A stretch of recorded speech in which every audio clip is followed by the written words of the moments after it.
What's up, guys? We got a nice little Sunday evening overtime call today for a walk-in freezer. Let's go in here and see what we can figure out.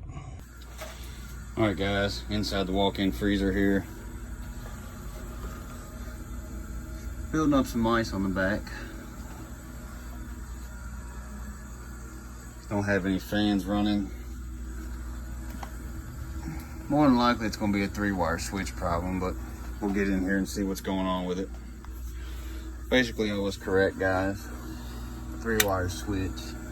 If you look back here, the brown, red, and black wire is your fan delay switch. Right here, I'm checking F1 where the black wire, which would be your fan power wire from that 3-wire switch to ground, and we're getting voltage. Well, the reason you're getting voltage on that terminal is because it's back feeding through F2. F2 is getting 120.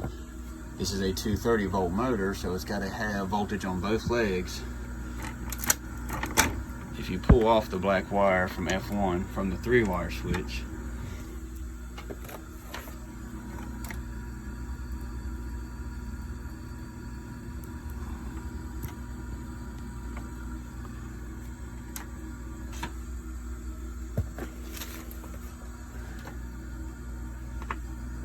right here, check the ground, no voltage. That is the black wire from the 3-wire switch to ground. We have no voltage. Therefore, we have a bad 3-wire switch because clearly there's frost building up around the switch right there. So clearly the temperature is correct to bring the fans on, which it's not doing. So we'll replace that 3-wire switch and then I'll get back with y'all. Alright, guys, so I don't really like doing it this way. The 3-wire switch that was on my van stock is actually bad. That's one bad thing about leaving van stock on vans for long periods of time. So I'm gonna have to go pick one up.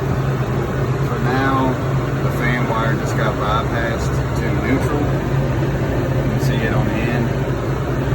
I don't like leaving them like that, and you can't really leave them like that due to the fact that that switch is there for a reason, to help with moisture problems after the freezer goes into defrost. So for now, it's going to be jumped out until I can get a switch. This frost is slowly going away. The fans are running, and we will let it run and see if it drops down the temp. But for now, that's what we got. Alright, guys, while we're letting the freezer pull down the temp, just a couple quick things. There's people out there that do it, but you don't want to leave that bypassed, that 3-wire switch. I know it doesn't seem like a big deal to some people, but you bypass that switch, the fans are going to run 24/7, even when it's in defrost, and it's just going to cause moisture issues out the box. More than likely, it's going to freeze the coil up over time. So you never want to bypass any switch like that that's on a unit. But in my situation, where my switch was bad off the van, and there's not really a supply house real close to me, so yeah, we're going to leave it like that for now, but we'll be back either later this evening or tomorrow to switch that, because you're not going to leave it like that. But you got to do what you got to do in times where pretty much they got a lot of money. The customer has a lot of money in that freezer, and you're not going to just leave them down because a switch is bad, and it's not a huge safety to bypass that. But for now, I'm going to leave it bypassed until I get the new switch. And once the new switch is in and we throw it on, and it'll be back to normal. So, but that's just one little thing I just wanted to throw in. So to anybody, any of the new guys watching to the field, if you're new to the field, you don't want to leave it like that.